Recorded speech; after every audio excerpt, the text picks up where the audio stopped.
শুধু দর্শক আমন্ত্রণ জানাচ্ছি চ্যানেল এক সংলাপ অনুষ্ঠানে। 2024 জুলাইয়ের আগে বিগত 16 বছর ফ্যাসিস্ট শেখ হাসিনার সরকার গুম, খুন, মামলা, হামলা, বিরোধী দলের নেতাকর্মীদের উপর নির্মম নির্যাতন, নিপীড়ন চালানোর পাশাপাশি আওয়ামী লীগের নেতাকর্মীদের অত্যাচারে অতিষ্ঠ ছিল দেশের জনগণ। দেশের বিরোধী দলগুলো নানা আন্দোলন করেও ফ্যাসিস্ট সরকারের ভিত নাড়াতে সক্ষম হয়নি। তবে 2024-এ এসে বৈষম্য বিরোধী ছাত্র আন্দোলনের ব্যানারে 36 দিনের দুর্বার ছাত্র জনতার আন্দোলনে ফ্যাসিবাদের পতন হওয়ার পাশাপাশি দেশ ছাড়তে বাধ্য হয় শেখ হাসিনা সহ তার দলের অসংখ্য শীর্ষ নেতাও। ফ্যাসিবাদ মুক্ত হয় বাংলাদেশ, নতুন স্বপ্ন বুনতে শুরু করে দেশের জনগণ। যে সংগঠনটির নেতৃত্বে এই গণ অভ্যুত্থান, যারাই এদেশের মানুষকে স্বপ্ন দেখতে শিখিয়েছিল, ফ্যাসিবাদের বিরুদ্ধে সোচ্চার হওয়ার সাহস জুগিয়েছিল, সেই স্বপ্নদ্রষ্টাদের কেউ কেউ এখন চাঁদাবাজি, দখলবাজি সহ নানা অপকর্মের কারণে পুলিশের অপরাধীর তালিকায়।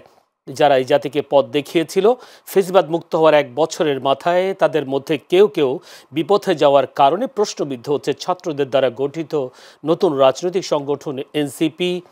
ঘোষণা দিয়ে সকল কমিটি স্থগিত করতে বাধ্য হয়েছে বৈষম্য বিরোধী ছাত্র আন্দোলনও। দেশকে ফ্যাসিবাদ মুক্ত করতে জীবন বাজি রেখে পুলিশের বন্দুকের সামনে বুক পেতে দেয়া সেই জুলাই যোদ্ধারা কেন সামান্য টাকার লোভ সামলাতে ব্যর্থ হচ্ছে? আবার তারাই কিভাবে দেশের নেতৃত্ব দেবে? সেসব প্রশ্নের উত্তর জানবো আজকের আলোচনার মধ্য দিয়ে। দর্শক, তাই আজ আমরা আলোচনার বিষয় নির্ধারণ করেছি জুলাই যোদ্ধারা কেন চাঁদাবাজিতে। আলোচনা হবে বিষয়টা নিয়ে, আলোচনা হবে সমসাময়িক বিষয় নিয়েও। আলোচনা করবার জন্য স্টুডিওতে উপস্থিত আছেন, আমার ডানে আছেন Sayeed Abdullah, freelance journalist and activist. Abdullah ভাই, আপনাকে অসংখ্য ধন্যবাদ সময় দেওয়ার জন্য। আমার পাশে বাম পাশে আছেন ফয়সাল মাহমুদ শান্ত, যুগ্ম সদস্য সচিব, জাতীয় নাগরিক পার্টি এনসিপি। আপনাকে অসংখ্য ধন্যবাদ জনাব ফয়সাল মাহমুদ শান্ত। দর্শক, পুরো অনুষ্ঠান জুড়ে আপনাদের সাথে আছি আমি জয়নুল আবেদিন। একটু প্রথমেই যেতে চাই, যেহেতু এনসিপি আছে আমাদের সাথে, অর্থাৎ এনসিপির যুগ্ম সদস্য সচিব ফয়সাল মাহমুদ শান্ত আমাদের সাথে আছেন। একটু জানতে চাই ফয়সাল মাহমুদ শান্ত, আপনারা জুলাই পদযাত্রা করছেন, মানুষের কাছে পৌঁছার চেষ্টা করছেন, মানুষের কাছে আপনাদের মেসেজ দেওয়ার চেষ্টা করছেন। যেহেতু আপনারা জুলাই যোদ্ধা ছিলেন, আপনাদের ব্যানারে এই দেশের ছাত্র জনতা লড়াই করে ফ্যাসিবাদ মুক্ত করেছে, কিন্তু গতকালকে আমরা যা শুনলাম, যা দেখলাম টেলিভিশনে, গণমাধ্যমে, 5 সমন্বয়ক, বৈষম্য বিরোধী ছাত্র আন্দোলনের 5 সমন্বয়ক আটক হলো চাঁদাবাজির কারণে। অতীত আরও 24-এর পরেও অনেক ঘটনা আছে, এইসব ঘটনাগুলো আমি উল্লেখ করতে চাই না। যদিও এই যে জুলাই যোদ্ধার যে স্বপ্ন দেখিয়েছিল মানুষকে, সুন্দর বাংলাদেশ করার, নতুন রাজনীতির নতুন বন্দোবস্ত করার, তারা কেন আজ পুলিশের অপরাধীর তালিকায়? ধন্যবাদ জানাচ্ছি আপনাকে এবং যারা দেখছেন একই সাথে সবাইকে ধন্যবাদ জানাচ্ছি। দেখেন, গতকালকে সহ আরও বিভিন্ন সময়ে বৈষম্য বিরোধী ছাত্র আন্দোলনের ব্যানারের বিভিন্ন পর্যায়ের যে বৈষম্য বিরোধী ছাত্র আন্দোলনের যারা সমন্বয়ক পরিচয় কিংবা বিভিন্ন কমিটিতে থাকা না থাকার মধ্য দিয়ে যে চাঁদাবাজি করছেন, এবং শুধু চাঁদাবাজি না, আরও নানা ধরনের অন্যায় অপরাধগুলোতে জড়িয়ে গিয়েছে, এটি আসলে বৈষম্য বিরোধী ছাত্র আন্দোলনের যে ব্যানারটা 24 জুলাইয়ের গণঅভ্যুত্থানের নেতৃত্ব দিয়েছে, এবং তৎকালীন সময়ে সাধারণ ছাত্র জনতা সহ সকল রাজনৈতিক দল ওই ব্যানারে নিজেদের শক্তি প্রদর্শনের মধ্য দিয়ে হাসিনার বিরুদ্ধে একসাথে লড়াই করেছে। নিঃসন্দেহে এই ধরনের কার্যক্রমটি এই ব্যানারটিকে কলঙ্কিত করেছে। মানুষ যেই ধরনের স্বপ্ন এই তরুণ বৈষম্যবিরোধী ছাত্র আন্দোলনের নেতৃত্বে বলেন বা প্রজন্মের প্রতি যেই ধরনের স্বপ্ন তৈরি হয়েছিল, সেই স্বপ্নের সাথে তো এটি এক ধরনের প্রতারণার সামিল তো বটেই। এখন এখানে আসলে বৈষম্যবিরোধী, এটা তো আমরা আমি আমার জায়গা থেকে নিঃসন্দেহে স্বীকার করি যে এই চাঁদাবাজিটা এই তরুণ নেতৃত্বের প্রতি মানুষের এক ধরনের হতাশা তৈরি করে এবং এই ব্যানারটাকে কলঙ্কিত করে। এই ব্যানারটা জাতিকে আরও বড় কিছু উপহার দিতে পারতো, রাষ্ট্র মেরামতের কাজে সরাসরি সম্পৃক্ত হতে পারতো, কিন্তু এই ব্যানারটা তা করতে ব্যর্থ হয়েছে।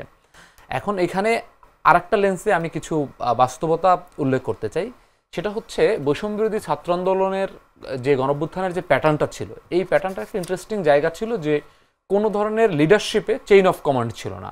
যে একটা ঢাকা শহরে যারা আন্দোলনের নেতৃত্ব দিচ্ছে, কুড়িগ্রামে যে আন্দোলনের নেতৃত্ব দিচ্ছে, ওই কমিউনিটিটা কিন্তু এই ঢাকা শহর থেকে সরাসরি নিয়ন্ত্রণ করা হতো না। ওখানে সাধারণভাবে স্বতঃস্ফূর্তভাবে তাদের ব্যানারটা বৈষম্য বিরোধী ছাত্র আন্দোলনটা তৈরি হয়েছে।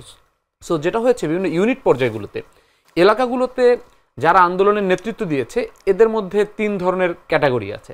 একটা ক্যাটাগরি হচ্ছে সরাসরি তারা বিভিন্ন রাজনৈতিক দলের সদস্য, হয়তো কেউ শিবির প্রকাশ্য অপ্রকাশ্য, কিংবা ছাত্র দলের কর্মী, কিংবা আসলে ওখানে দেখা যাচ্ছে যে অনেক সময় সাধারণ যে ওখানে স্থানীয় প্রভাবশালী ছাত্ররা তারাও এই আন্দোলনে নেতৃত্ব দিয়েছে, কিন্তু তারা সরাসরি কেন্দ্রীয় ছাত্রদের সাথে কোনো যোগাযোগ ছিল না।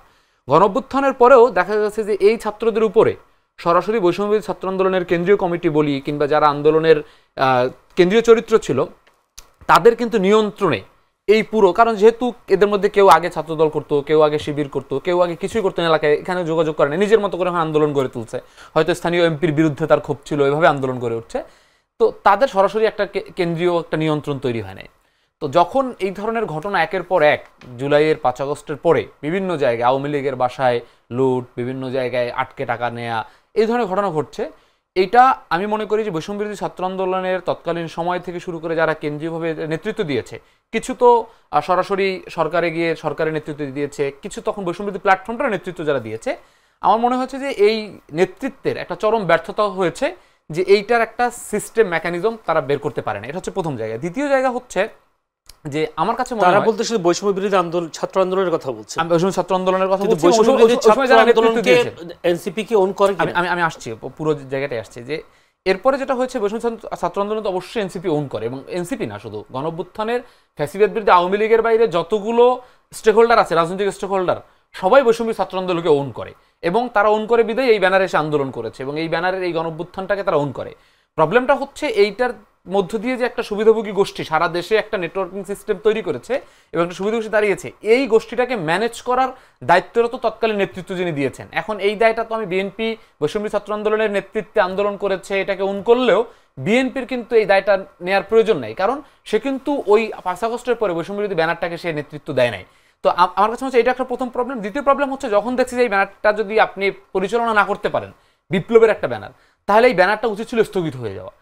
এই ব্যানারটাকে স্থগিত না করে আমার কাছে মনে হচ্ছে যে এই বৈষম্য ছাত্র, আমি আমাদেরও সমালোচনা করছি, তাদের মধ্যে হয়তো কেউ কেউ এখন এনসিপির নেতাও হতে পারে, তাদের নিজস্ব বিভিন্ন ভাই ব্রাদার এবং বিভিন্ন মানুষকে প্রসেস করার জন্য বিভিন্নভাবে বিভিন্ন জায়গায় দেওয়ার জন্য দেখা যাচ্ছে এই ব্যানারটাকে ওপেন রেখেছে। ফাইনালি কিন্তু এখন তারা বৈষম্য ব্যানারটাকে বিলুপ্ত করতে বাধ্য হয়েছে, কিন্তু এটা কিন্তু অনেক বেশি দেরি হয়েছে, এবং এই ব্যানারটার একেবারেই একটা চূড়ান্ত কলুষিত পর্যায়ে নিয়ে এটা এখন বিলুপ্ত করতে বাধ্য হলো। এটার দায় সেক্ষেত্রে এনসিপির নেতাদের দায় আছে কি?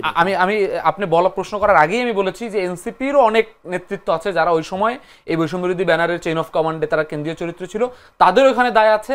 এবং এনসিপির যারা নেতৃত্ব দিচ্ছে, এই নেতৃত্বের সাথে তো বৈষম্যবিরোধী ছাত্র আন্দোলনের নেতৃত্বের একটা বোঝাপড়া ছিল, সেই বোঝাপড়ার জায়গা থেকে এনসিপিরও এটা উচিত ছিল, যেহেতু এনসিপি আমাদের দল যে 24 গণঅভ্যুত্থানকে ওন করে এবং 24 গণঅভ্যুত্থান বৈষম্যবিরোধী ছাত্র আন্দোলনের লিগেসিটাকে ওন করে তৈরি করে, আমাদেরও দলের এটা একটা ব্যর্থতার জায়গা যে আমরাও তাদের ওই নেতৃত্বটাকে সঠিকভাবে পরামর্শ দেয়া বলেন বা তাদের সাথে বোঝাপড়াটা বলেন যে তাদের সঠিকভাবে ব্যাকানাইজ করতে না পারার কারণে আজকে এরকম একটা জায়গায় গিয়ে কমিটি সবগুলো স্থগিত করতে বাধ্য হলো। কিন্তু সেক্ষেত্রে আমার এইটাই প্রশ্ন যে আসলে এনসিপি সঠিক নির্দেশনা দিতে না পারার কারণে এই ঘটনা হয়েছে। আমি একটু 30 সেকেন্ড বলে নেই যে এনসিপি সঠিক নির্দেশনা দেওয়ার প্রসঙ্গটা এখানে থাকে না, কারণ এই এনসিপির থেকে কিন্তু বৈষম্যবিরোধী ছাত্র আন্দোলনের ব্যানারটা অনেক বড়, এবং বৈষম্যবিরোধী ছাত্র আন্দোলনের ব্যানারটাই আসলে গণঅভ্যুত্থানের ব্যানার। এনসিপি পরবর্তীতে একটা রাজনৈতিক দল তৈরি হয়েছে, এই বৈষম্যবিরোধী আন্দোলন থেকে আরো 10টা রাজনৈতিক দল তৈরি হতে পারে, এক্সিস্টিং রাজনৈতিক দলগুলো বৈষম্যবিরোধী থেকে লিড করে। কিন্তু এনসিপির সদস্য সচিব যিনি ছিলেন রিফাত রশিদ, তিনি যুগ্ম সদস্য, তিনি তো বৈষম্যবিরোধী আন্দোলনে আবার তিনি তো এনসিপিতে থাকেন না, তার মানে আপনাদের নির্দেশনা ছিল না, তিনি তার না পদক নির্দেশনা ছিল না, তিনি তার স্বেচ্ছায় তিনি এনসিপি না করে তিনি বৈষম্যবিরোধী ছাত্র আন্দোলনের কাজ করেন, এই জন্য গিয়েছেন। এনসিপি চাইলে পরামর্শ দিতে পারতেন, তাদের সাথে বোঝাপড়া তৈরি করতে, কিন্তু নির্দেশনা দেওয়ার মতো আসলে এনসিপি বৈষম্যবিরোধী তো এনসিপির অঙ্গ সংগঠন বা সহযোগী সংগঠন না যে আসলে সে নির্দেশনা দিবে, কিন্তু বোঝাপড়ার জায়গাটা অবশ্যই ছিল, যেই জায়গায় অবশ্যই এনসিপি এখানে দায় আছে। দায় তো অবশ্যই আছে, স্বীকার করলেন সৈয়দ আব্দুল্লাহ। আপনি কি বলবেন যে আসলে যারা স্বপ্ন দেখিয়েছিল দেশের মানুষকে, যাদের ব্যানারে এই দেশের ছাত্র জনতা এই গণঅভ্যুত্থানে যুক্ত হয়ে ফ্যাসিস্টকে বিদায় করেছে, ফ্যাসিস্ট সরকারকে বিদায় করেছে, তারা চাঁদাবাজি দেয়? এতদিন আমরা শুনতাম বিএনপির লোকেরা চাঁদাবাজি করছে, এই করছে, দখলবাজি করছে, কিন্তু তাদের সমন্বয়ক যিনি একসময় ছিলেন ওবামা ফাতেমা, তিনিই বলছেন যে তারা 5 আগস্টের পরে চাঁদাবাজি, দখলবাজি সবগুলোতে সমন্বয়ক পরিচয় তারা এই কাজগুলো করেছেন। সম্প্রতি যে ঘটনা 5 জন আটক গুলশানে মতো একটি জায়গায়, একজন সাবেক এমপির বাসায় তারা চাঁদাবাজি করতে গিয়ে ধরা পড়েছে। এই বিষয়টাকে আসলে আমাদের যে স্বপ্ন দেখা, সেই স্বপ্ন দেখা, নতুন বন্দোবস্তের কথা বলা, রাজনীতির নতুন বন্দোবস্তের কথা কতটুকু সফল হবে বা হতে চলেছে বলে মনে হয় আপনার? এই খবরগুলো শুনে আমি অত্যন্ত হতাশ এই কারণে, কারণ গণ অভ্যুত্থান পরবর্তী সময়ে গণ অভ্যুত্থানকে কেন্দ্র করে যে দলগুলো গড়ে উঠছে, যে প্ল্যাটফর্মগুলো গড়ে উঠছে, সেগুলোর প্রতি স্বভাবতই কিন্তু একটা সফট কর্নার থাকে। হয়তোবা আমি ওই প্ল্যাটফর্মের একজন না, কিন্তু তারপরেও কিন্তু একটা সফট কর্নার এই কারণেই থাকে যে সহযোদ্ধা সবাই, সো ওই ফেলো ফিলিংসটা সবসময় থাকে। কিন্তু ওইটাকে ব্যবহার করে যখন ৭১-এর চেতনা নিয়ে যেমন আওয়ামী লীগ ব্যবসা করে করে লেবুকে একদম কষলিয়ে তেতো বেনে ফেলেছে, বর্তমান সময়ে এই ২৪কে নিয়েও ব্যবসা করার যে টেন্ডেন্সিটা দেখা যাচ্ছে, এটা নিয়ে আমি নতুন না, এটা নিয়ে আমি বহুদিন যাবৎ সমালোচনা করছি। কারণ গণ অভ্যুত্থান পরবর্তী সময় থেকেই এইটা পারফেক্টলি চলছিল না। বিভিন্নভাবে এটার জাস্টিফিকেশন তৈরি করার দরকার হতে পারে, কিন্তু এই যে ৫ জনকে গ্রেপ্তার করা হয়েছে, এটা কি প্রথম? মিরপুরে কিছুদিন আগে ব্যবসায়ীদের জিম্মি করে আটক করা হয়েছে, তাদের সাথে এনসিপির নেতাদের খুবই অঙ্গাঙ্গী সম্পর্ক আছে না? এই যে যাদেরকে গ্রেপ্তার করা হয়েছে তাদের সাথে খুব ভালো রকম যোগাযোগ আছে, এমনকি সারা দেশব্যাপী খুব চমৎকারভাবে কিন্তু উনি আইডেন্টিফাই করেছেন, এবং ওনার কথাগুলো খুবই চমৎকার ছিল যে আসলেই সারা দেশে যেভাবে গড়ে উঠেছে এই ব্যাপারটাকে যেভাবে কন্ট্রোল করার দরকার ছিল, সেই মেকানিজমের দিকে হাঁটা হয় নাই।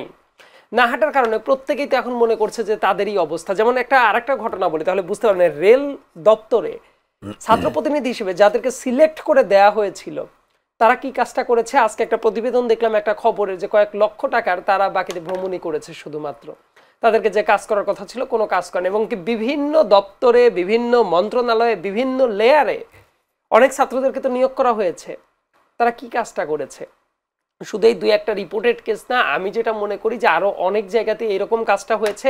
এখন প্রশ্ন আসতে পারে, অন্যান্য দলও তো করছে, আপনিই বলছেন এক্স ওয়াই জেড, আমি বলছি না যে কোনো দলই ফেরেশতাদের দল, প্রত্যেকটা দলেই অনিয়ম হচ্ছে। কিন্তু কাহিনীটা হইল, যারা একটা দলই আছে তারা বলার চেষ্টা করে তারা নতুন বন্দোবস্তের দিকে আগাচ্ছে, অন্য কেউ তো আর বলছে না যে পুরোপুরি নতুন বন্দোবস্তের দিকে আগাচ্ছে। তার মানে একটা জেনারেশন যারা মনে করে যে আমরা একেবারে পুত পবিত্র, অন্য সবাই ছিল ভুল, তারাই যখন সেম কাজগুলা করছে, তারা যখন চাঁদাবাজি করছে, তারা যখন টেন্ডারবাজি করছে, তারা যখন এই ধরনের সুযোগ সুবিধা নিচ্ছে, নতুন বন্দোবস্তটা থাকলো কই? তার মানে রাজনীতি করতে হলে একটা পারসেপশনের দরকার হয়, আপনি কোন পারসেপশনটা ক্রিয়েট করছেন, এটা খুবই গুরুত্বপূর্ণ একটা ব্যাপার। দেখেন, অন্যরা কেউ কিন্তু বলছে না যে একদমই নিরুপায়ভাবে চলছে, একদমই সবাই সলিড, এটা তো নাই। এটা কেউ যদি বলেও যে আমাদের দল খুবই ভালো, এটা হলেও তাহলে তো সেই দলটা ফেরেশতাদের দল হয়ে যাইতো। সেই কথাটা আমি বিএনপি, জামাত, হ্যান ত্যান বহু দলের প্রত্যেকের ক্ষেত্রে আমার কমন একটা রিমার্কস এইটা। কিন্তু একটা দলই আছে যে দলটা নয়া বন্দোবস্তের কথা বলে, দায় দরদের রাজনীতির কথা বলে, এমনকি অনেক ক্ষেত্রে এটাকে এমনভাবেই চেতনার কসলাকসলি চলছে যেটা আলটিমেটলি ওই যে উমামা ফাতেমার মতো হতাশার চিত্রটাই দেখা যাবে। এবং এই ব্যাপারটাতে মানুষ কি হয়, প্রতারিত বোধ করে। যেমন এই যে গণ অভ্যুত্থান তো ২-১টা দলের না, আসলে গণ অভ্যুত্থানটা ছিল সবার, প্রত্যেকে, নির্দলীয় মানুষ, বিএনপির লোক, জামাতের লোক, সবাই মনে করেছিল যে তাদের ওই ফ্যাসিবাদের বিরুদ্ধে তাদের জাগ্রত হওয়া দরকার, এই জন্যই ছিল এটা গণ অভ্যুত্থান, এটা কোনো দলের আন্দোলন না। কিন্তু দেখেন, একটা দল বারবার করে কি চেষ্টা করছে না যে এই গণ অভ্যুত্থানকে তাদের ভেতরে ধারণ করা, এবং করতে গিয়ে যে ভুলটা হচ্ছে, নানা পদে পদে এই ভুলটা করছে। অনেক তাত্ত্বিক মানুষেরা এই তরুণদের ভেতরে ঢুকে উচিত ছিল ঠিক মতো গাইড করা, কিন্তু সেটা না করে তাদেরকে এমন ভাইব দেওয়া হচ্ছে যে রাজনীতিটা যেন বেয়াদবির রঙ্গমঞ্চ। এমন অনেক জায়গা আছে, আমি পার্টিকুলার ২-১টা জায়গা দেখাতে পারবো। নতুন বন্দোবস্তের জায়গায় তারা ভারতীয় যেসব প্রচারণা ছিল, প্রোপাগান্ডা ছিল, তারা বড় বড় জনসমাবেশ করে সেই কথাটা বলছে নাসিরউদ্দিন পাটোয়ারি। ১-২টা জায়গায় না, গতকালও বলেছে নেত্রকোনায়, তার আগে কক্সবাজারে গিয়ে, মানে গুমের মতো ব্যাপারটাকে নর্মালাইজ করার চেষ্টা করছে। এটা খুবই হতাশাজনক। সো এই যে কেন আমি বললাম যে এই পুরো ব্যাপারটা দেখা কষ্টকর, মানে রাগ ক্ষোভ এই জায়গাটা না, কারণ আমি তো জেনুইনলি চাই যে এই নতুন দলটা খুব ভালো মতো গড়ে উঠুক। কারণ একটা নতুন দল যদি গড়ে ওঠে সেটা তো গণতন্ত্রের জন্যই ভালো। অনেকেরই অনেক মতামত থাকতে পারে যে না, এই দল দাঁড়ানো উচিত না, হ্যান না ত্যান না, কিন্তু আমি ওই মতাদর্শী মানুষ না। আমি মনে করি যে এনসিপির খুব পারফেক্টলি দাঁড়ানো উচিত, বরং যতগুলো দল ভালো মতো ডেমোক্রেসির প্র্যাকটিস করতে পারবে ততই তো ভালো, পুরানো স্বৈরাচারের ফেরত আসার রাস্তাটা বন্ধ হয়ে যাবে।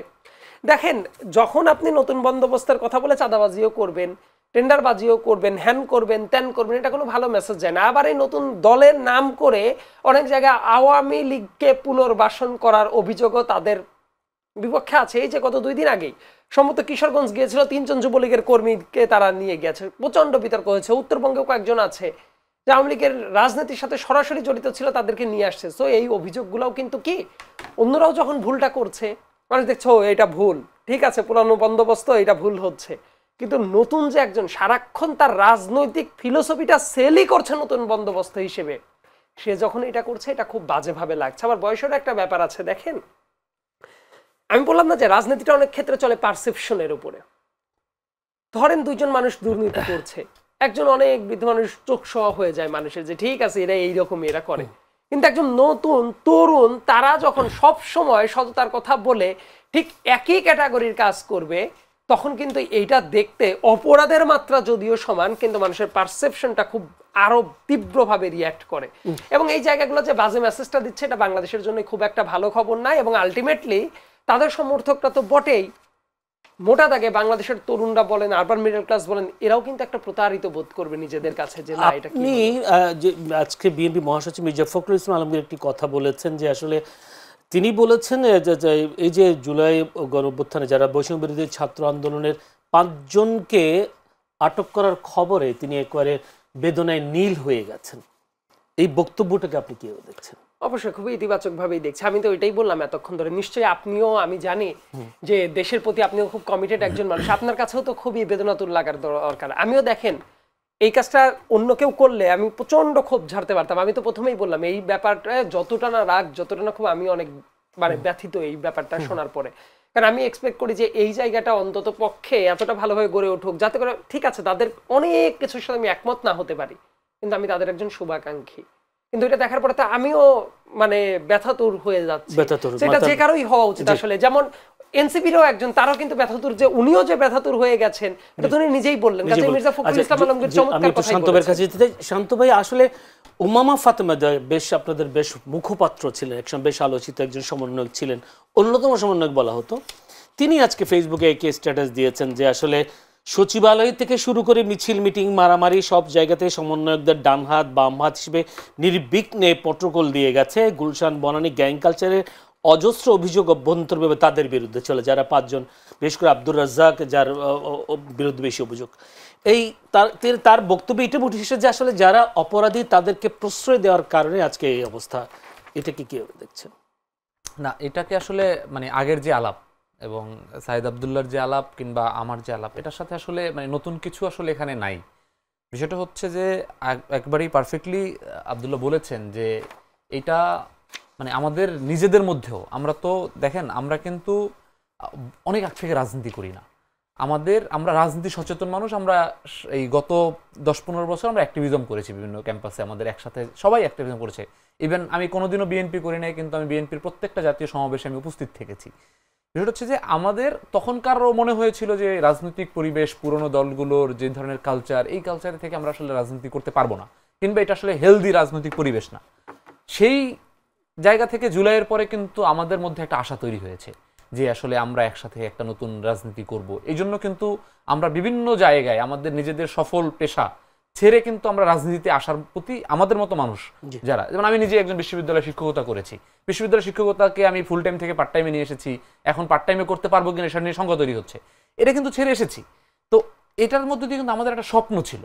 যখন এই ধরনের সেই স্বপ্নের পথ দিয়ে হাঁটছে, যে জুলাই পদযাত্রা যেগুলো হচ্ছে, আমাদের অসংখ্য মানুষের সমাগম সেখানে। আপনি যেটা বললেন যে এরপরে যখন আবার এই ধরনের আমরা দেখি যে আমাদের সাথে আছে, আমাদের মিছিলে আছে, আমরা তো কাউকে আসলে ভিতরের অন্তর পরে আসলে কাউকে সাথে নিতে পারি না, কিন্তু তারপরে যখন 2 দিন পরে দেখি যে এই লোকটা চাঁদাবাজি করছে, কিংবা আমার সাথের একজন লোক সে যখন দেখি যে আবার এই সিদ্ধান্ত সিস্টেমে করছে, তখন কিন্তু সবচেয়ে বেশি কষ্টটা আসলে আমাদেরই লাগে। কারণ আমাদের সবকিছু ছেড়ে আমরা ফিরে যাওয়ার কিন্তু আর জায়গা নেই। জি জি, এভাবে বলি, আপনারা যে জুলাই পদযাত্রাগুলো করছেন সেখানে নিশ্চয়ই আপনারাও বলছেন যে আসলে সাধারণ মানুষের সমাগম সেখানে হচ্ছে, কিন্তু নাসিরউদ্দিন পাটোয়ারির বক্তব্যগুলোকে সেই সাধারণ মানুষকে সরিয়ে দেওয়ার কোনো পরিকল্পনা মনে হচ্ছে? যে নাসিরউদ্দিন পাটোয়ারি একবার সালাউদ্দিন সাহেবকে নিয়ে মন্তব্য করলেন, এদিকে কিশোরগঞ্জে গিয়ে বাবরকে বা সাবেক স্বরাষ্ট্র উপদেষ্টা তাকে স্বরাষ্ট্রমন্ত্রী তাকে নিয়ে মন্তব্য করলেন। এই যে বক্তব্যগুলো যে আপনি বলছেন আপনারা কোনদের রাজনীতি করেন নাই,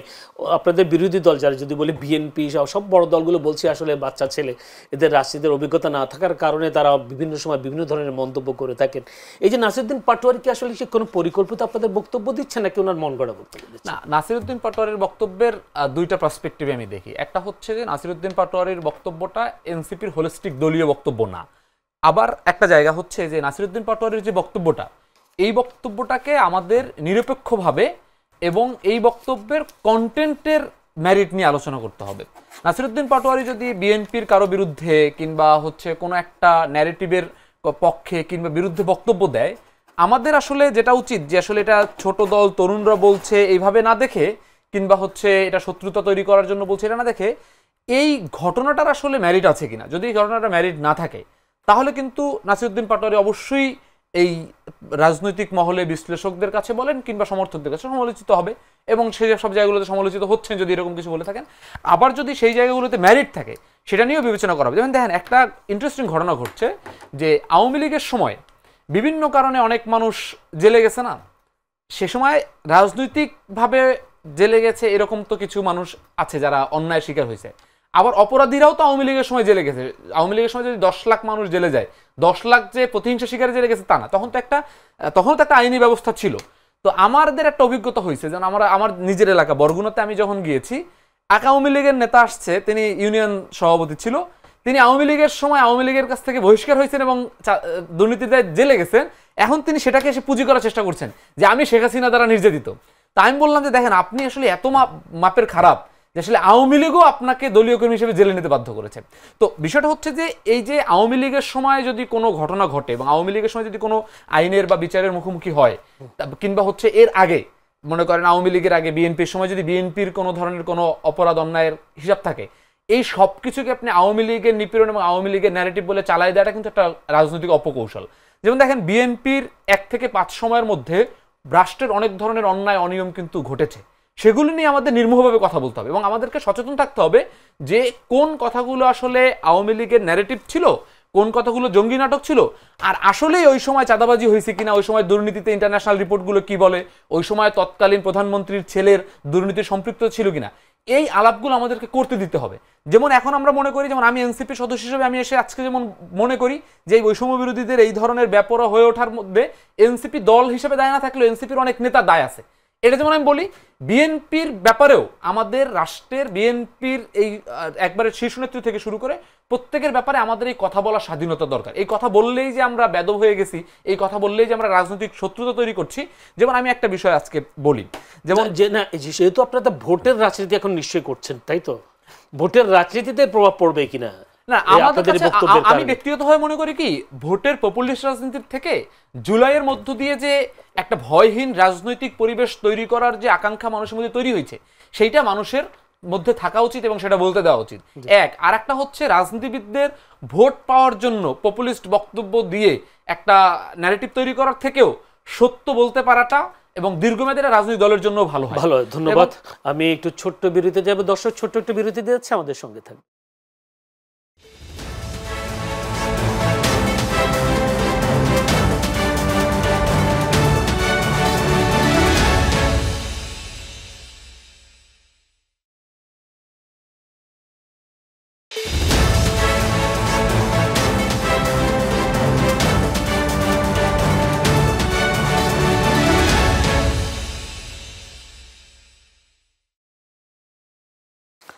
শুধু দর্শক, আবারও আমন্ত্রণ। চ্যানেলের সংলাপ অনুষ্ঠানে আলোচনা চলছিল জুলাই যোদ্ধারা কেন চাঁদাবাজিতে। বিষয়টা নিয়ে আলোচনা করবার জন্য Sayeed Abdullah, freelance journalist and activist আছেন ফয়সাল মাহমুদ শান্ত, যুব সদস্য সচিব এনসিপি।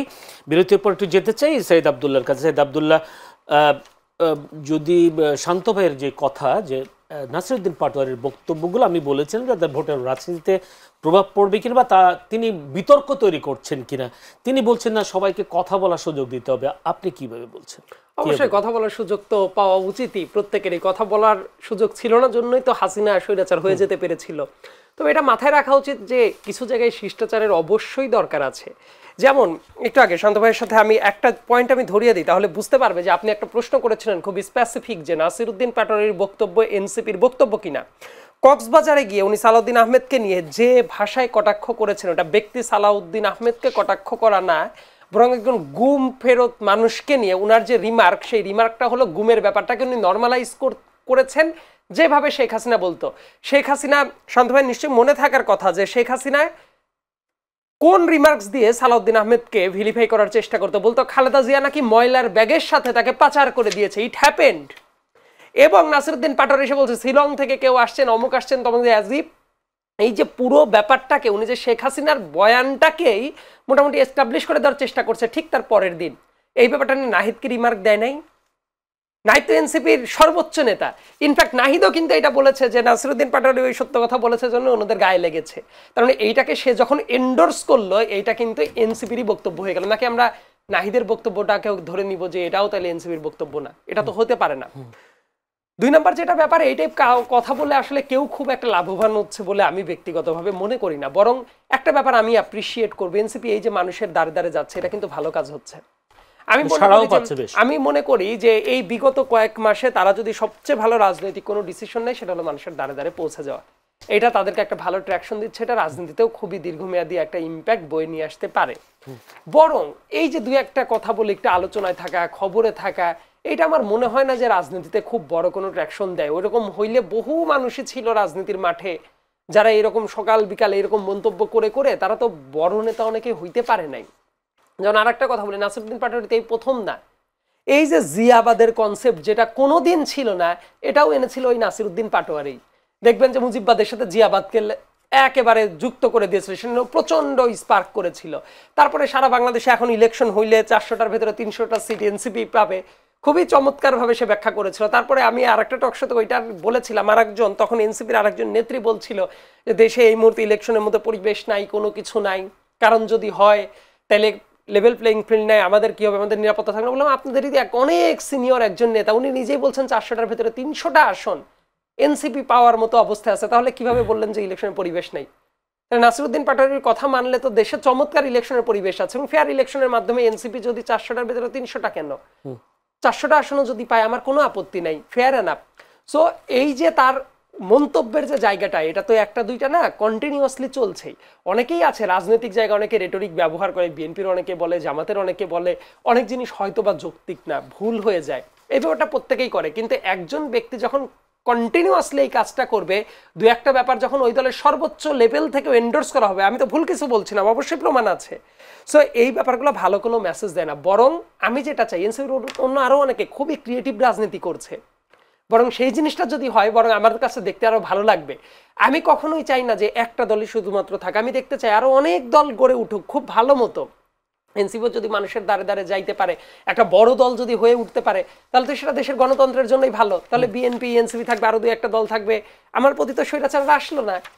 মানে আমি যদি বিগার পার্সপেক্টিভ চিন্তা করি, সেটা তো বরং ভালো। বরং ওই বিগার পার্সপেক্টিভটাতে আমি আশাহত হই যখন এই টাইপ ওই পুরানো স্টাইলে, ওবায়দুল কাদেরের স্টাইলে অথবা হাসান মাহমুদের স্টাইলে এই টাইপ কথাবার্তা যখন দুই একজন বলে, আমার মনে হয় না তার নিজস্ব রাজনৈতিক কোনো গেইনেতে হয়, বরং এই কথাগুলোর মাধ্যমে যে দূরত্বের জায়গাটা তৈরি হয়, এটা খুবই হরিবল। যেমন একটা সুস্পষ্ট উদাহরণ দেয়, আপনি একটু ভেরিফাই করে নিতে পারেন।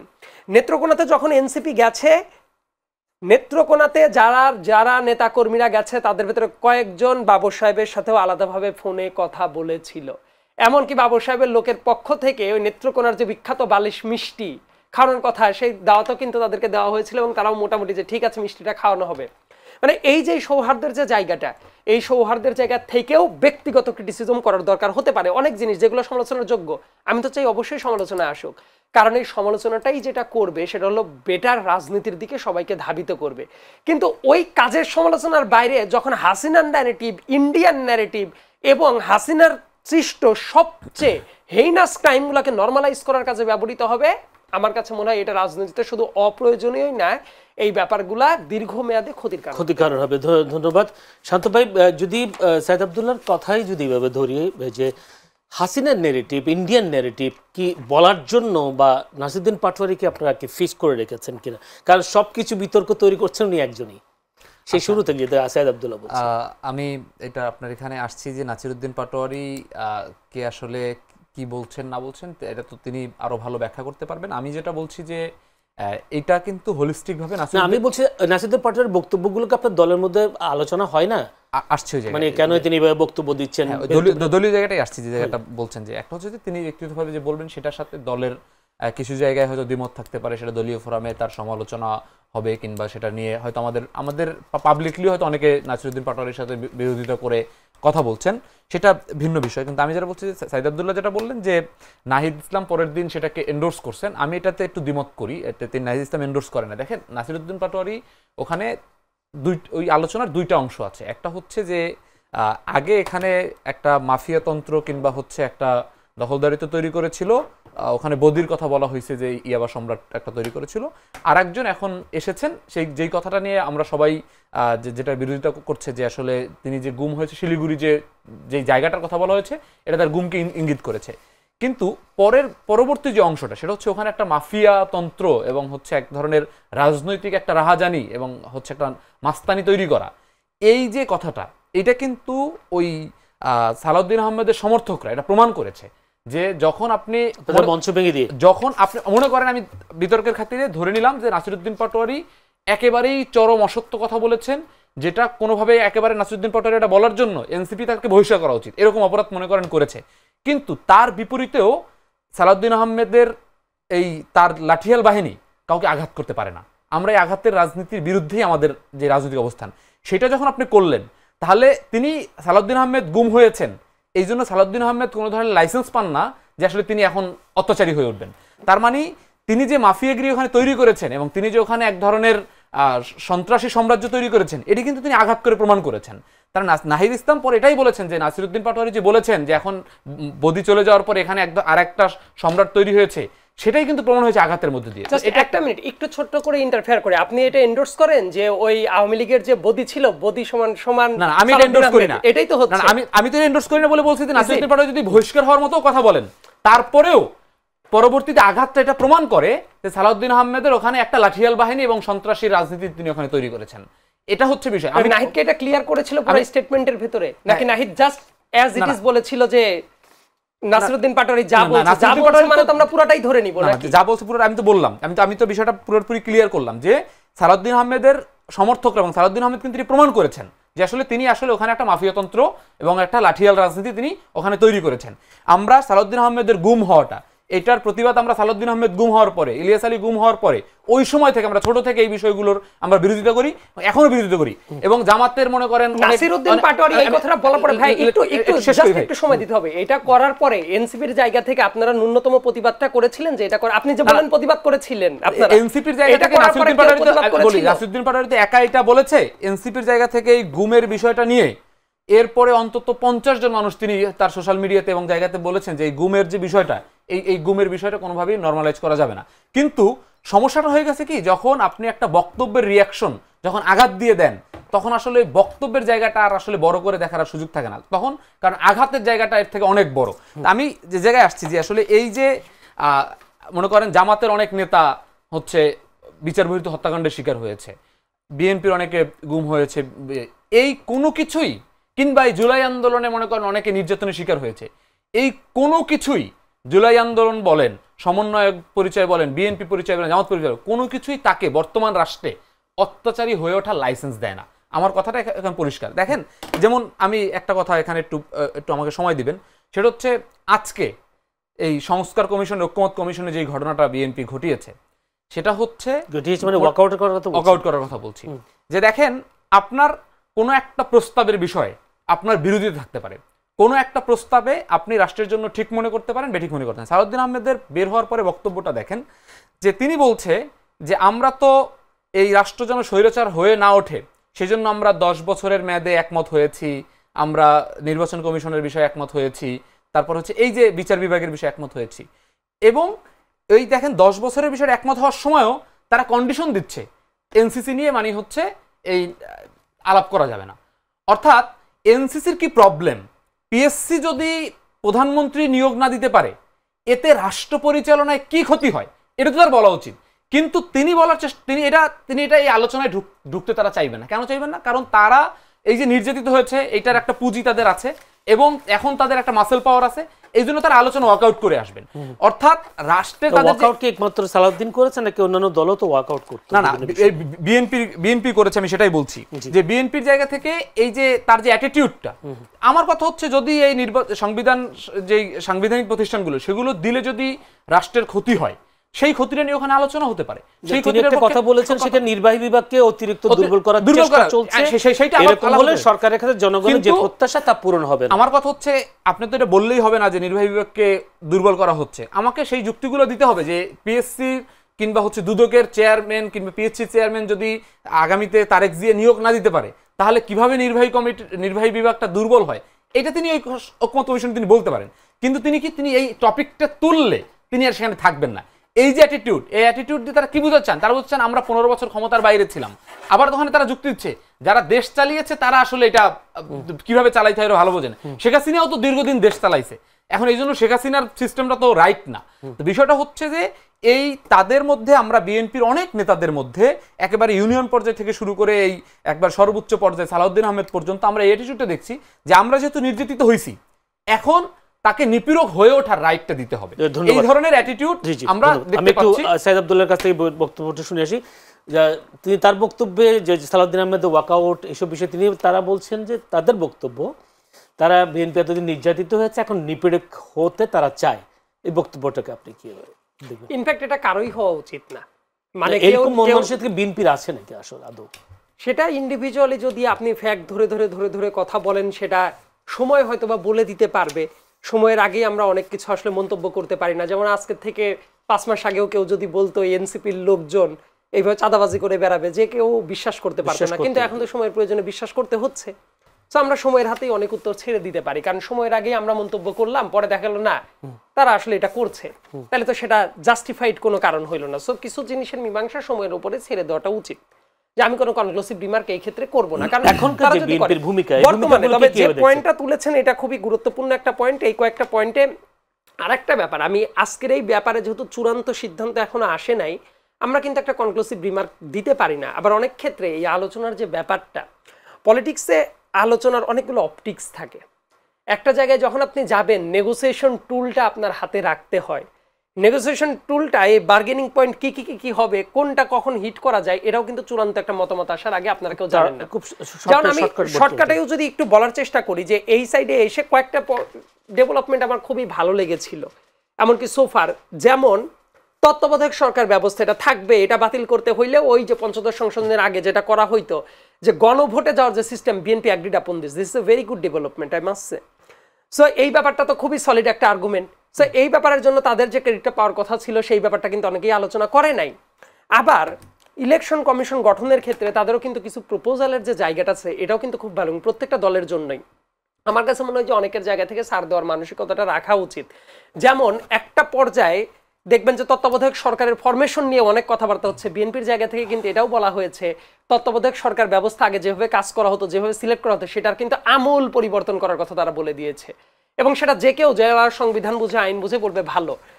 ইলেকশন কমিশন যখন গঠন করা হবে, সেই জায়গাতেও কিন্তু শুধুমাত্র দলীয় ফোরামের বাইরে আইন করে, এই ব্যাপারটা কিন্তু অনেকেই এখনো পিক করতে পারে নাই, যে আলাদা একটা আইন করার কথা বলা হচ্ছে। ওই আইনের মাধ্যমে শুধুমাত্র সরকারি দল না, বিরোধী দল এবং অন্যান্যদের বিচারপতির যে প্রতিনিধি, তাদেরকেও কিন্তু রাখার একটা ব্যবস্থা করার সুযোগটা তৈরি করা হচ্ছে।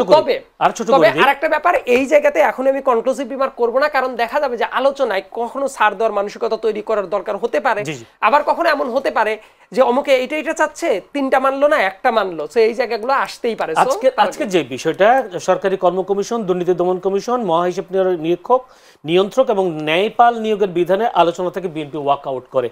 এই বিষয়গুলোতে উনি বলছেন যে নির্বাহী বিভাগকে অতিরিক্ত দুর্বল করার চেষ্টা চলছে, এরকম হলে সরকারের কাছে জনগণের যে প্রত্যাশা তা পূরণ হবে না। আপনি কি মনে করেন আসলে এই 3টি বিষয় নিয়ে আলোচনা থেকে ওয়াক আউট কেন করলেন? এটা নিয়ে আলোচনাটা আসলেই হওয়া দরকার। সামনে আরো কি ভাবে, ইনফ্যাক্ট কোন প্রসেসে তাহলে তারা চাচ্ছে, এই ব্যাপারটাও ক্লিয়ার করাটা জরুরি। কারণ এই যে কোন প্রসেস, যেমন ধরেন তত্ত্বাবধায়ক সরকারের যে প্রসেসটা, মানে আমি কিন্তু হ্যাপি তারা যে প্রস্তাবটা দিয়েছে। ইলেকশন কমিশন গঠনের যে প্রস্তাবটা, যে বিভিন্ন জায়গা থেকে লোকজন যেভাবে নিয়ে আসা হচ্ছে, তারা এন্ডোর্স করছে, এই ব্যাপারটা কিন্তু ভালো। সো এইটার পর পূর্ণাঙ্গ আলোচনা এখনো তো হয় নাই। সো পূর্ণাঙ্গ আলোচনা যখন হবে, তখন হয়তো একটা কন্ট্রোভার্সি ডিমান্ডটা করা যাবে। পূর্ণাঙ্গ আলোচনাই তো বিএনপি করতে রাজি না, কিন্তু অনেক ক্ষেত্রে হয় না, এটা কথাটা সঠিক না। তার কারণ আমি বলছি ওয়াকআউটের পরে কিন্তু গেছেন আবার পার্টিকুলার জায়গা, এই টপিকটা তো সে এটা কেন আলোচ্য টপিকে রাখা হইলো এই জন্যই বিএনপি আউট করেছে। পূর্ণাঙ্গ আলোচনাটা আমি কখন হবে মনে করেন, মানে আলোচনা হইলে আমি বুঝতাম। আমার মনে হয় যে আলোচনা তো ঐক্যমত্য কমিশনের আলোচনা এখনো শেষ হয়ে যায়নি। আমি একটা জিনিস বলি কি, সাইদ আব্দুল্লাহ যেটা বলছেন একেবারে ছোট্ট করে বলছি, এই যে বিএনপি এটা একমত হইছে, মেনে নিছে, এইজন্য বিএনপি ক্রেডিট দেওয়া দরকার। বিষয়টা হচ্ছে বিএনপি এখন এই জায়গায় গেছে যে বিএনপি কে বাকি দলগুলো চেপে ধরে রাষ্ট্রের জন্য যেটা ভালো, সাইদ আব্দুল্লাহ কিন্তু বলেছেন তত্ত্বাবধায়ক সরকার কিংবা নির্বাচন যেগুলো এগুলো ভালো, সেগুলোতে বিএনপি কে একমত করাতে হচ্ছে। এই কর্ম কমিশন কিংবা দুদকের ক্ষেত্রে বিএনপি কে একমত করাইতে হইবে, কারণ বিএনপি নিজ থেকে রাষ্ট্রের জন্য ভালো বিষয়গুলো এটাকে অন্য কোনো দল ডিসাইড করে দিবে, তাহলে ঐক্যমত কমিশনের কি দরকার? তার মানে কি ঐক্যমত কমিশনের যা যা প্রস্তাব এনসিপির তাই এবং অন্য সবারই একমত হতেই হবে। আপনি তো বললেন যেগুলো ভালো সেগুলোতে আসতেছে এবং বিএনপি সেই আলোচনা টেবিলে রাখলেই বিএনপি সেখানে থাকতে রাজি না। কয়দিন থাকতে রাজি হয় নাই? এর আগে জামাত একদিন আসে নাই, সেটা কি একবারও বলেছেন? একদিন থাকতে রাজি না হয়, সেটা ভালো কিনা বলেন বলবো না। আর্টিকেল 70 নিয়ে এটা যদি আমি বলি তাহলে কেন আমার ডিসাইড করে দেওয়া হয়ে যাবে? আলোচনা টেবিলে যদি আপনি কেন ডিসাইড করতে, এরকম অনেক পয়েন্ট আছে। আর্টিকেল 70 নিয়ে যেদিন আলোচনা হয়, নারীদের আসলে আলোচনা হয়, জামাত ওই দিন পুরো দিন ছিল। বলেন না, আপনি যখন আলাপ করতেছেন সবগুলো প্রিভিয়াস টপিক নিয়ে বলতেছেন, ব্যাপারটা শুধু একটা জায়গায় না। ঐক্যমত কমিশনের বিষয়ে আপনি মন্তব্য করতে চাচ্ছেন। ধন্যবাদ। আমি হয়তো ঐক্যমত কমিশনে আবার হয়তো বিষয়টা আলোচনা হবে। আমি দুজনে আলোচনায় বুঝতে পেরেছি হয়তো এই ঐক্যমত কমিশন নিশ্চয়ই এই বিষয়টা নিয়ে আবারও হয়তো আলোচনা করুন, যেহেতু আলোচনা শেষ হয়নি। আমরা চাই ঐক্যমত কমিশনের সবাই যারা আছে তারা ঐক্যমত হয়ে আমরা সামনের দিকে এগিয়ে যাব। আগামী একটা নির্বাচনের কথা আবার আমরা শুনতে পাচ্ছি প্রধান উপদেষ্টার কাছ থেকে। দর্শক, এতক্ষণ আলোচনায় করছিলেন Sayeed Abdullah, freelance journalist and activist. আলোচনায় ছিলেন ফয়সাল মাহমুদ শান্ত, যুব সদস্য সচিব এনসিপি। দুজনকে অসংখ্য ধন্যবাদ আমাদেরকে আজকে সময় দেওয়ার জন্য। দর্শক, আপনারা অনুষ্ঠান দেখবার জন্য আপনাদেরকে অসংখ্য ধন্যবাদ ও অভিনন্দন জানিয়ে আজকের মতো এখানে শেষ করছি চ্যানেলের সংলাপ অনুষ্ঠান। ভালো থাকবেন, সুস্থ থাকবেন।